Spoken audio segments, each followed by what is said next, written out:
I'm Michelle, also known as Meditated Chef, and I've been back stateside for a while now. So let's talk about what's been going on.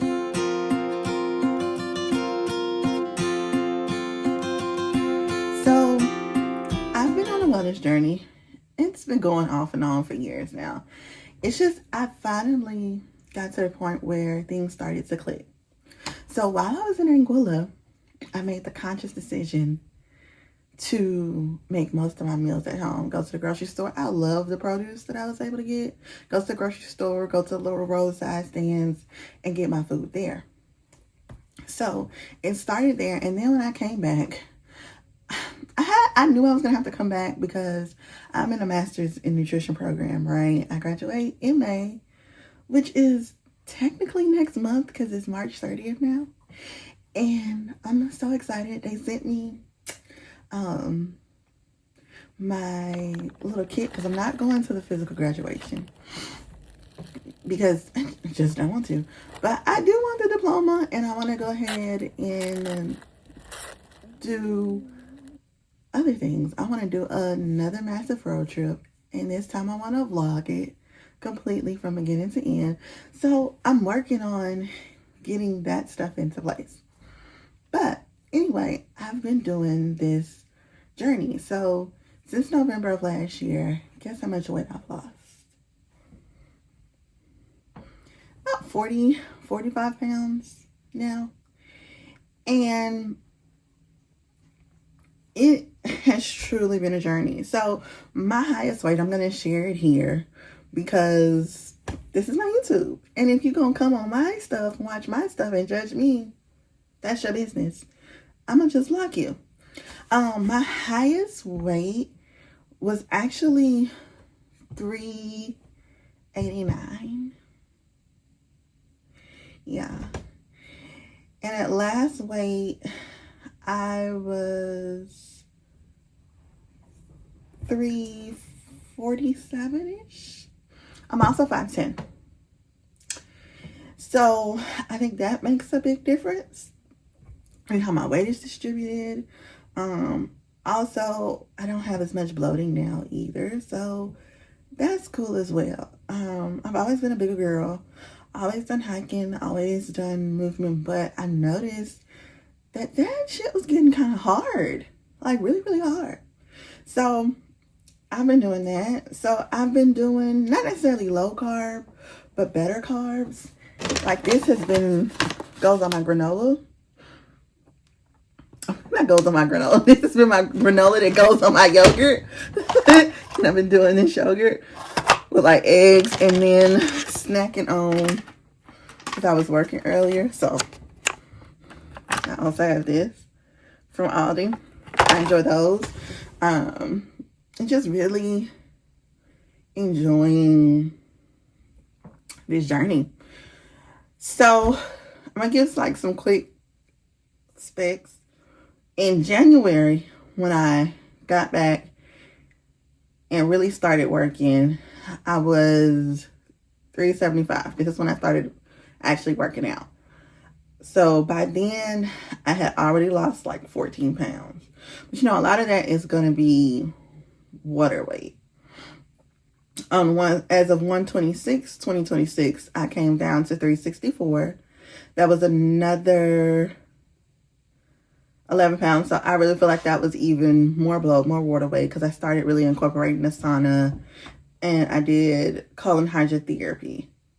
So by 2/16, I had lost 4 pounds. So 1/26, I was 360. 2/16, I'm sorry, 1/26, I was 364.2. 2/16, I was 360.2. 2/24, I was 358. And on 2/28, I did get colon hydrotherapy. 3/1, I had only gone down 2 pounds and I had started to get a little irritated, but it was around the time for my cycle. So what I noticed is with time in my cycles that I go up like 4 to 5 pounds, and that's normal with everything that I've read and all the research that I've done. So that's cool. And then On 3/18, I was 226. I'm sorry. On 3/18, I was 352.8. Why am I'm just choosing to have number dyslexia. What's number dyslexia called? Comment down below if you know what number dyslexia is called. I can't remember. So what I've noticed is that I do continuously lose weight. And so I said 348 was my last weight, and it is March 30th. So from March 18th to March 30th,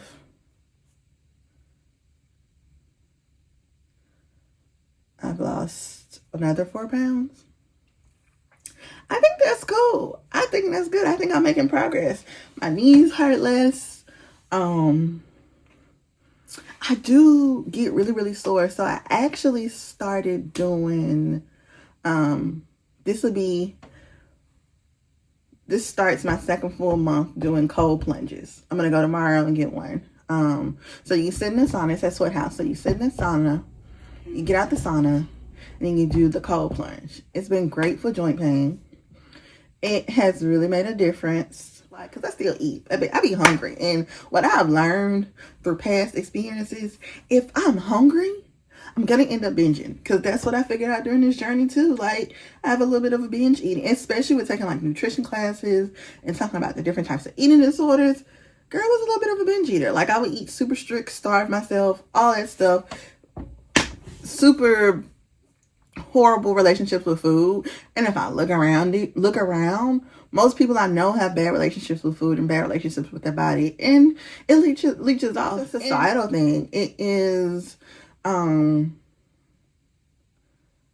it's ingrained in us. I remember the first time somebody said something about my weight, I was like 10, and I'm like, I'm not even in control of what I get. Like, y'all must feed me. And then I remember, even in my younger, early 20s, I remember I moved in with my dad, because I moved from Birmingham to Atlanta, and I was real heavy into working out. Like, I was taking care of myself, not so much of I have to look a certain way, but just I wanted to feel good. I wanted to be active. I liked the way my body looked. I was still thick, I was bigger. Most of the women in my family are bigger. But I never had like a complex about, because it's still gonna get ate straight up off the plate. And I ain't talking about the food. So I remember it to this day. He was like, you would be so pretty if you didn't have a stomach. And my stomach was a little as fuck. Looking back at it, I wish I had that stomach. But now, just looking back at old pictures, I'm like, girl, never again don't love yourself, because you was perfect just the way you were. And so, in between life, stress, school, jobs, divorces, breakups, deaths, everything, you go up and down and you change. But when you learn the behaviors that contribute to the problems that you have, it's up to you to change it. It's completely up to you to change it. It's completely up to you to do what you need to do. This is just my personal blog, my method of accountability to myself. If it reaches somebody and it helps you, cool. But this is a way of me being accountable. And somebody told me, don't let nobody make you feel like you shouldn't share your journey, because you never know who your journey might help. So I've been the big girl all my life. Most of my life, as far as I can remember. And I've always been active. I've always loved food. But my love for food is changing. And I think that's important. I understand food as a way that you are supposed to take care of your body, and what you eat directly impacts your body.